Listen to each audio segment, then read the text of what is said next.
నా పేరు రిషిక. నేను ఇంటర్ సెకండ్ ఇయర్ చదువుతున్నాను. ఇదే మా లోకల్ ప్రకాష్ నగర్లో ఇక్కడే ఉంటాం, లోకల్లో ఉంటాం మేము. 7 o'clock మార్నింగ్ 7 o'clock ఇక్కడికి వచ్చాము. కండిషన్ చూసాము, అంతా వస్తున్నాయి, ఫ్లడ్స్ వస్తున్నాయి. అందరూ తెలిసిన అంకుల్ వాళ్ళే, మా చుట్టుపక్కల అంకుల్ వాళ్ళే, వాళ్ళందరూ అక్కడ ఉన్నారు. జస్ట్ పోలీస్ అంకుల్, ఇంకా పోలీస్ అంకుల్ వాళ్ళు వచ్చారు, జస్ట్ అప్పుడప్పుడే వస్తున్నారు. వచ్చారు, చూశారు, వాళ్ళు వస్తున్నారు. ఏం ప్రయత్నం చేసుకోకుండా అయ్యా మేము వస్తాం, వాళ్ళని మీకు తీసుకొస్తాం, సేఫ్గా తీసుకొస్తాం, అది మా బాధ్యత, పీకుడు మేము పీకుతాం, అన్ని చేస్తాం, అది ఇదని అన్నారు. కానీ ఇప్పటిదాకా ఏమీ పీకలే. ఇప్పుడు ఒక మంత్రి వచ్చిండంట, ఏం పీకడానికి వచ్చిండు చెప్పండి? ఇక్కడ ఏమీ పీకలే, వచ్చిండు, చూసిండు, పోయిండు. మళ్ళీ పేరుకి 3 మంత్రులు ఉన్నారు. జనాలు ఉరుకుంటా పోతారు ఓట్లేయడానికి. ఎందుకున్నారమ్మా మీరు ఓట్లేయడానికి? ఎందుకు వెళ్తారు వారు ఓట్లేయడానికి?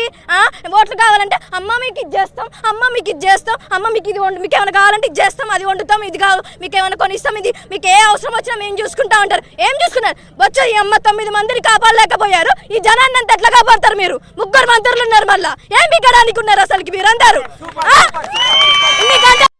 మనకే మనమందరం ఇంత పొద్దున్న నుంచి మేము ఇప్పటి నుంచి ఇక్కడికే చూస్తున్నాం. అంకుల్ వాళ్ళందరూ పొద్దున్న లేసి మేము చూస్తాం అంకుల్ వాళ్ళని, చెప్పలు వాటి అంకుల్ వాళ్ళందరూ. వాళ్ళు ఏమైనా రిచ్చా? ఏమైనా వాళ్ళ కుటుంబాలు వెనక కుటుంబాలు ఏమున్నాయి అసలుకి? వాళ్ళకి ఏమైనా ఆస్తులు ఉన్నాయా?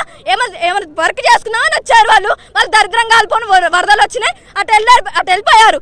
ఏదో ఒకటి చేసి ఇప్పుడు ఉండాలి, రావాలి, చెయ్యాలి. అంటే గవర్నమెంట్ అంట, మడ్డలో గవర్నమెంట్. ఎందుకుందా మీ మడ్డలో గవర్నమెంట్?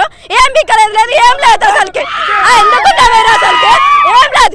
వచ్చారు మళ్ళీ సేఫ్టీ గ్లౌజెస్ ఇచ్చారయ్యా. ఎప్పుడు ఇచ్చారు? పొద్దున 7 వచ్చిన అంకుల్ వాళ్ళు వీడియో పంపించారు మాకు. అంకుల్ వాళ్ళు ప్లీజ్ మమ్మల్ని కాపాడండి, అది ఇదని వీడియో వాళ్ళు అంకుల్ వాళ్ళు ఏడ్చుకుంటే మాకు వీడియో పంపించారు. అప్పుడు మేము చూసాం వాళ్ళ ఒంటి మీద ఎటువంటి గ్లౌజులు లేవు. స్పష్టంగా వీడియో పెట్టమన్నా పెడతాం మేము. I think so around 6 o'clock అనుకుంటా.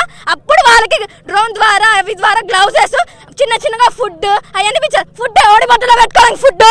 వాళ్ళు అట్లున్నారు, ఎట్లా తింటారు ఫుడ్? మనకి అందరికి ఇట్లున్నాయి, వాళ్ళ ఫ్యామిలీ మెంబర్స్కి ఎట్లుండాలి? ఒక చిన్న బాబు నా ఏజ్ అన్నయ్య, ఒక అన్నయ్య ఉన్నాడు అక్కడ. వాళ్ళ మమ్మీ డాడీ ఎంత కంగారు పడుతున్నారు. ఒక ఆంటీ ఉంది, ఆంటీ వెనక వాళ్ళ పిల్లలు ఉంటారు, వాళ్ళ కుటుంబం ఉంటుంది, అంత కుటుంబం ఉంటుంది. వాళ్ళందరూ అసలుకి ఎలా ఉంటారని అనుకుంటారు. కొంచెం జ్ఞానోదయం ఉందా అసలు మీకు?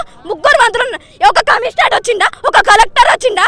అసలు కమిషనర్ ఎంత దూరంలో ఉంది? ఇక్కడ ఉంది, రావచ్చు కదా. వచ్చి వాళ్ళ కుటుంబాలు వాళ్ళందరినీ తీసుకొచ్చి కనీసం ఎక్కడానికి కనుక్కొని వెళ్ళి అమ్మ మేము ఉన్నాము, మీకేం కాదు, మీ వెనక మేము ఉన్నాం, మీ వాళ్ళకి ఏమీ కాదు అని ధైర్యం చెప్పిండా? ముందు కాపాడడం కాదు, ముందు కుటుంబం ధైర్యం చెప్పిర్రా లేదా? మీ పిల్లలు ఉన్నాం, మేము ఉన్నాం, చేసాం అన్నది. మంత్రి వచ్చిండయ్యా, ఏం పీకడానికి వచ్చిందో తెలియదు. వచ్చి జై తుమ్మలను యాడ పెట్టుకోవడానికి? మా బద్దలు పెట్టుకోండి ఎవరైనా. ప్రజలకు సిగ్గుందా? జై తుమ్మల అంటారు. జై తుమ్మల ఏంది? నాయకుడే కరెక్టే, మీకు కాదనట్లే. ప్రేమతో ఓట్లేసాం, గెలిపించినాం. ఎట్లా? అదే ప్రేమతో ప్రజల్ని కాపాడాలి, అంతే చెయ్యాలి. అదే అట్లనే ఉండాలి. కానీ వచ్చిండు ప్రజలు అడగంగానే జై తుమ్మల మీద పడ్డారుగా, తెంగిండ్రు, వెళ్ళిపోయిండు. 7 మంటలో పడవడానికి కనీసం సిగ్గుందా అసలుకి ఏమన్నా?